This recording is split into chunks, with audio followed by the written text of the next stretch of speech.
What's up, YouTube? Welcome back to my channel. Today we are going back to why I originally started this channel, which is blacksmithing and bladesmithing. So today we're going to be on the anvil. We're going to be making a knife. I'm going to show you step by step how to make this knife. But before we get started, it's early in the morning. I haven't had coffee, so I'm going to go make some coffee.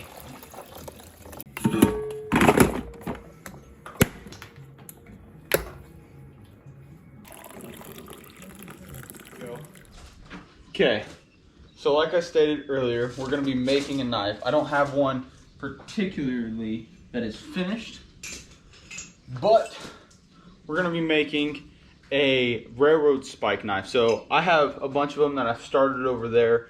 However, I'm going to take you step by step on how to make this. And all this is made out of is a simple railroad spike. So we're going to twist it for the handle part right there, and then we're going to flatten it out for the blade. As you can see, this one's almost there.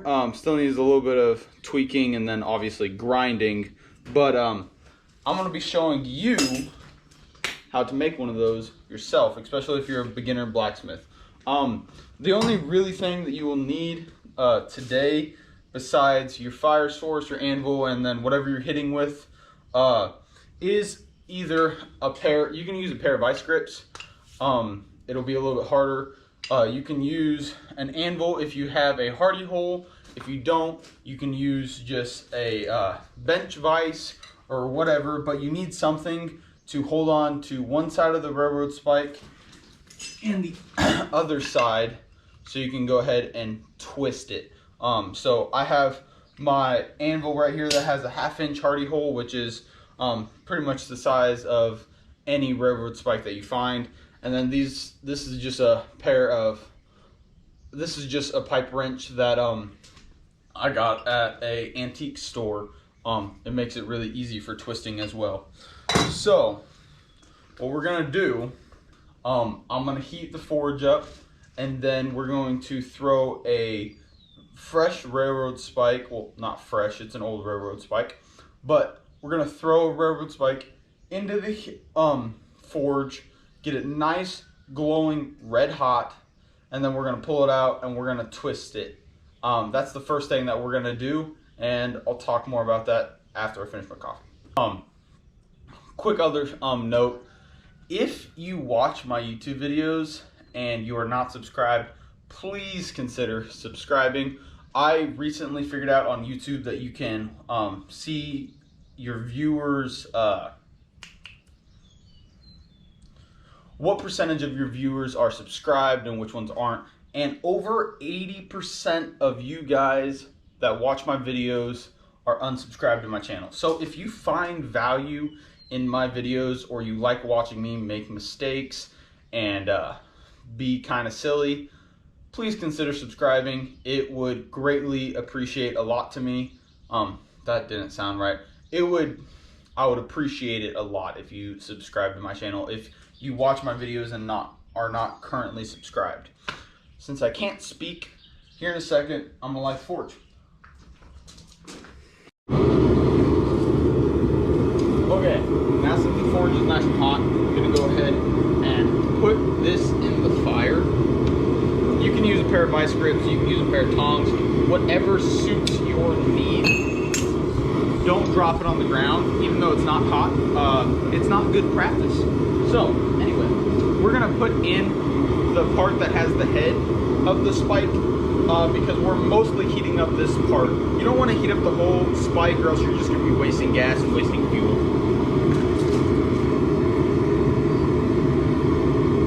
So we're gonna go ahead and put that in there. Give it a little bit of time. It's gonna take a little bit to heat up, but just go ahead and enjoy your coffee or whatever beverage or food that you have in the morning, if this is morning time for you, and watch it heat up.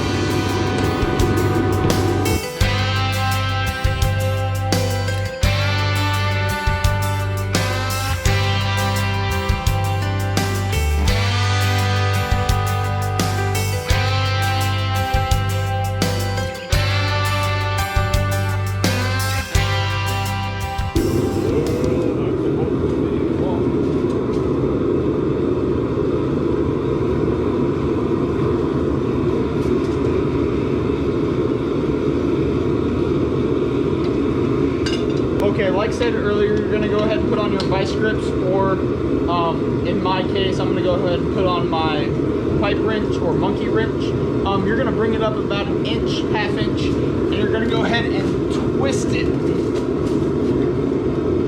Come on, Bessie.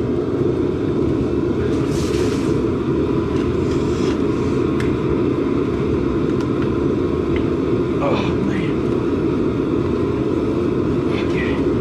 Okay. When you're almost done twisting it, you're just gonna use your eyes and make sure that it's straight as possible. I can tell right now that this is not straight, so I'm gonna go in for another heat.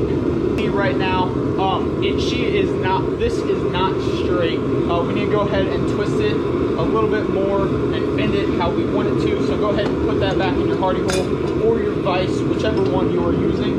Go ahead and use your pliers or your monkey wrench and go ahead and just manipulate it ever so slightly how you want it to be. Okay, while that is heating back up, I'm just gonna give you a brief overview of what we're gonna do next. So this is a previous railroad spike blade that I made. I have a couple of them over here. And right now, for point of concept, this is what our spike looks like roughly right now. It has the twist, it's very square. Now what we wanna make it, how we wanna manipulate the steel is we're gonna stretch it out and we're gonna make this wider, and we're gonna make it to the length of this blade, or however much length you can get out of your railroad spike. Every railroad spike is a little bit different. So how we're gonna do that is first we're gonna go ahead and come down probably about a half inch to maybe an inch, depending on your own preference, from the twist, and then we're gonna go ahead and start flattening out the spine of this blade. And the spine can be anywhere from an 1/8 to a 1/4 inch, your own personal preference. I keep it closer to a 1/4 inch, and then I taper it down from there just because it gives me a little bit more material. And if I need to, if it's not exactly straight, it's a little crooked, I have plenty of material to remove in the grinding room. So now since we're moving on to the back end of the blade, I'm no longer going to be able to use these tongs anymore, just because it won't be able to grab on to the back of the railroad spike like I need it to be. I don't have a pair of tongs to grab onto the back of a railroad spike. I'm working on how to make those, because tongs are a little bit daunting, I'm not going to lie. However, if you don't have a pair of tongs, it is perfectly okay to use a pair of vice grips. So these are a pair of welding vice grips that I got from our local hardware store, and you adjust it, fits perfectly just like that on the railroad spike. And you clamp it down to where you need it to be, and you can go ahead and beat on it like that. So I'm gonna go ahead and use a pair of vice grips. Okay, if you're using a pair of vice grips, I find it easier to go ahead and take the blade out on the anvil and then go ahead and lock it in place, or else you're just going to be standing at the forge burning yourself. So like I said, you're going to come down about half inch to an inch from those spirals, and then you're just going to beat it all the way down. So you're going to do you're just going to hit on both sides, so you're going to be switching back and forth on creating that edge and that spine. You're going to work it all the way down and all the way back.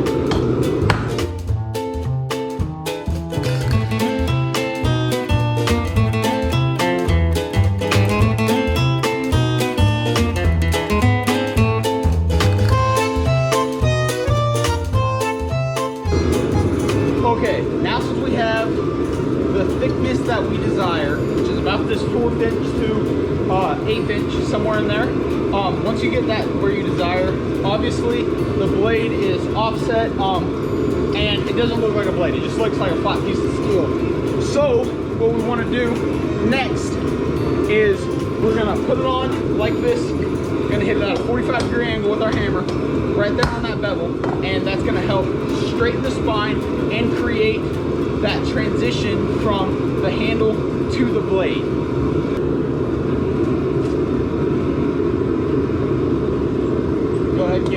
on your blade. And then like I said, you're gonna have it all on the anvil, 45-degree angle, right there.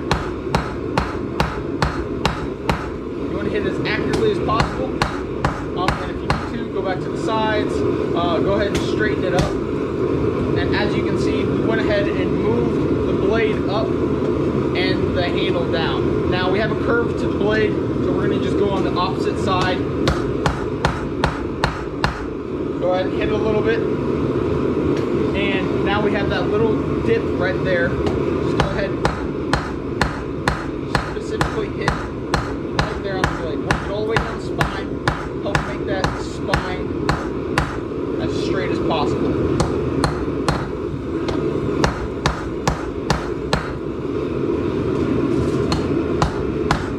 If you need to, use the whole surface of the anvil to make it straight. Now as you can see, we went ahead and made the blade straight with the handle. So the handle and the blade on the spine are now straight. And as we can see, the blade has more of a defined shape from where the handle meets the blade, which will eventually be sharpened. Now the next step is to go ahead and make where this blade meets the handle right here, this little intersection where we just hammered out. We need to make that straight and square. So if you go ahead and look down the way of this blade, see if you can see that. Yeah, so if you go ahead and look down that, as you can see, the blade is this way, and we need it to be in the center of that just by eyeballing it. And same on the back. So what we need to do before we go ahead and taper in the blade is go put it back in the forge. You don't need it as hot as we've had it in the past, like we just did. You just need it nice and orange temperature. And then we're gonna go ahead and make little adjustments by setting it flat, tweaking the back of this, and hitting it. And we're gonna make it nice and square and straight and true with the handle to where this intersection is. Now the tip of the blade and most of the meat of the blade, you want it to make it as straight as possible, but it's not as crucial as this meeting point right here, because this defines where the blade is. So if this is crooked, the blade will be crooked.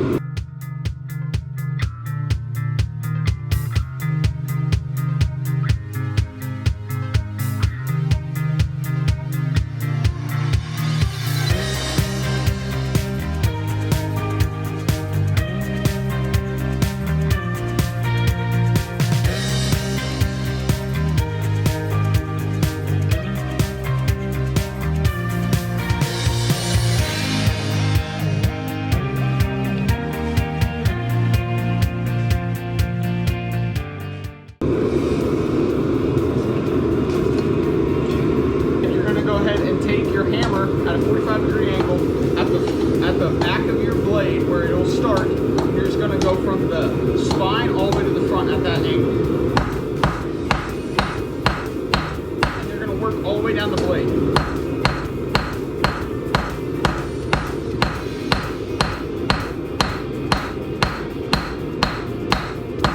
And then go ahead and flip it over and do the other side.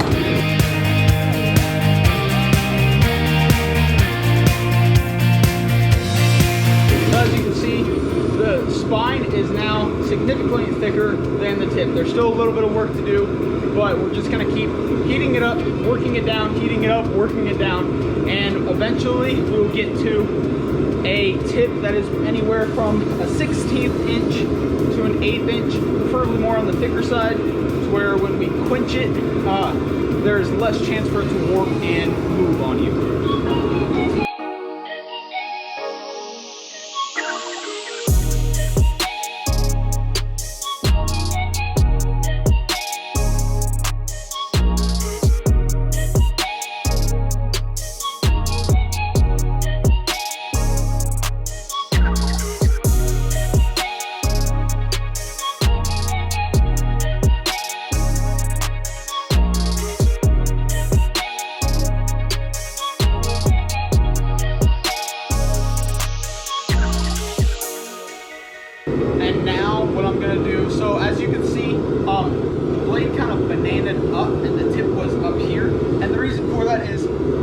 what I forgot to tell you guys, and what I forgot to do, is before you start forging out the actual blade, when we were left with that chunky piece before we started tapering it down, we need to bend that tip downwards.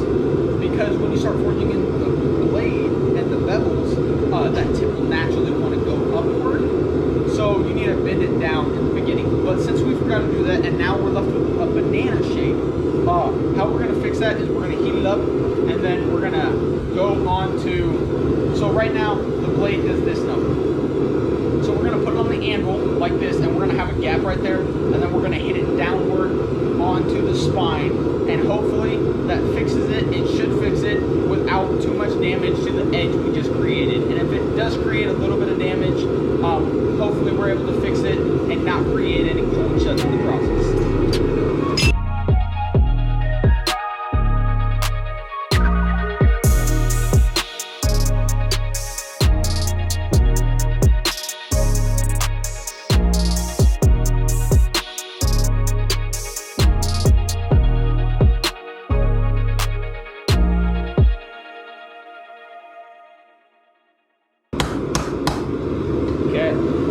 I'm happy with this blade, how it looks right now. Any little imperfections that I have not picked up right now, we can go ahead and fix in the grinding room. But for right now, we're just gonna let it sit on the anvil, let it cool off by air, and we'll come back in about 30 minutes or so and pick it up and go to the grinding room.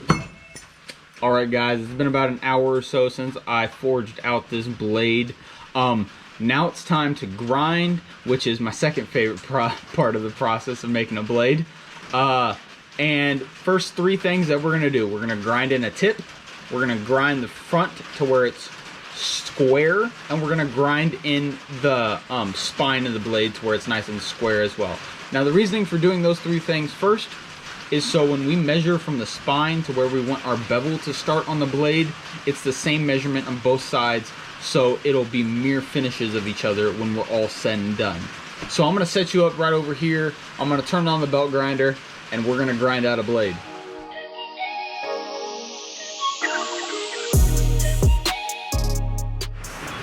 All right, guys, what you just saw me do was exactly what we were just talking about. I squared up the two sides and put a point in. And now what this is enabling us to do is go ahead and put in our bevels where you want them to be. And I find it easiest to use either a piece of steel, a piece of paper, or even a zip tie that you have laying around. It can be an old zip tie, it doesn't really matter.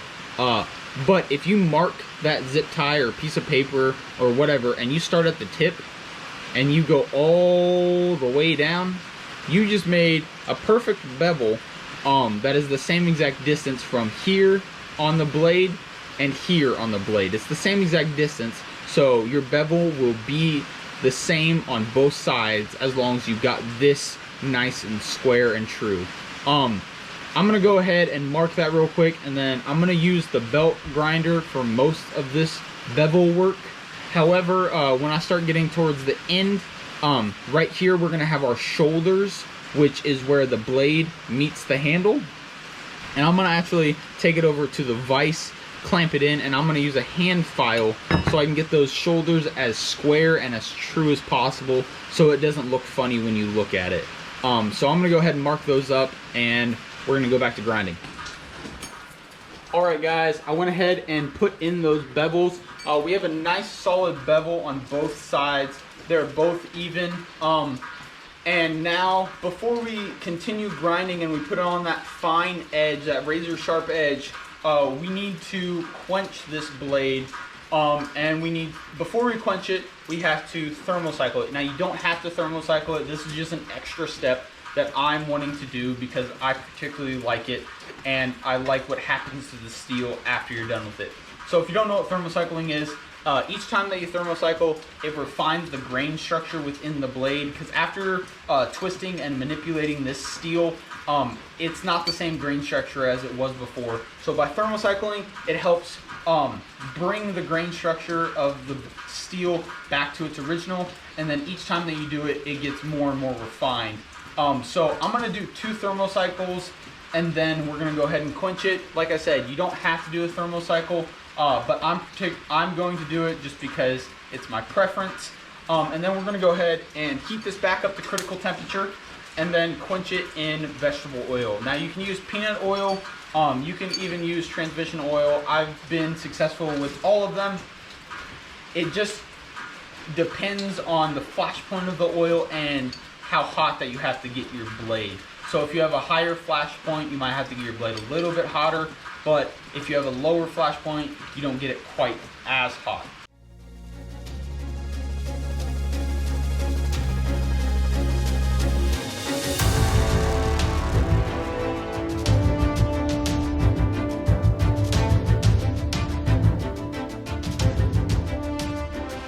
Alright guys, this is the final part of this knife, getting it all cleaned up, putting that final edge on there to make it nice and sharp.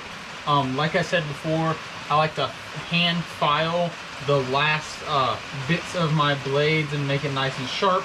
That's just to get all the file lines facing the same way. It just makes it look nice and presentable. I'm not going to do this entire blade. As you can see right now, I already started it.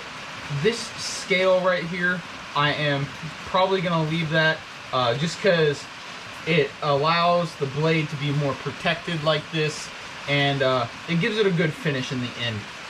So if you are going to hand file, go ahead and just wrap some sandpaper around either a file or a piece of wood or something. Put it on there and start just rubbing back and forth. And takes a little while, but in the end, product is worth it.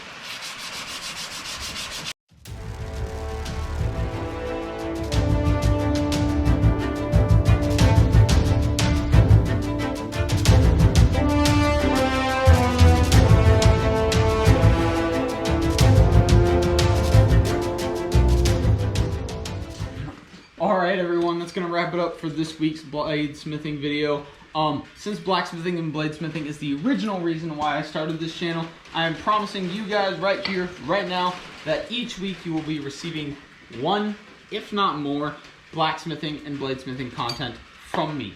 Up until I go back to college, or if I go on vacation, or whatever the reason might be, that I'm unable to make one that week, I'll keep you guys posted through my Instagram. So if you haven't followed me, go follow me, Yelland Crafts. Link will be in the description as well. If you guys enjoyed this video, please give me a thumbs up, subscribe to my channel, go ahead and share it with your friends. Also, if you do those three things, like, subscribe, and share with your friends, you will be entered into a raffle to win this blade. I will ship it wherever it needs to go in the world. But if you like this video, subscribe to my channel, and share this with your friends, I will put your name into a random name generator, and then next video or next week I will raffle this off to one of you guys, and you have the opportunity to win this blade as long as you do those three things. As always guys, I hope you enjoyed this video. If you haven't subscribed to my channel, consider subscribing. Give me a thumbs up if you like this video. If you want to support this channel in any way, I have a Patreon, link will be down in the description. I have an Etsy shop, link will be down in the description. Guys, I hope you have a great rest of your day or evening, wherever you are in the world, and I'll see you next time. Thanks for joining.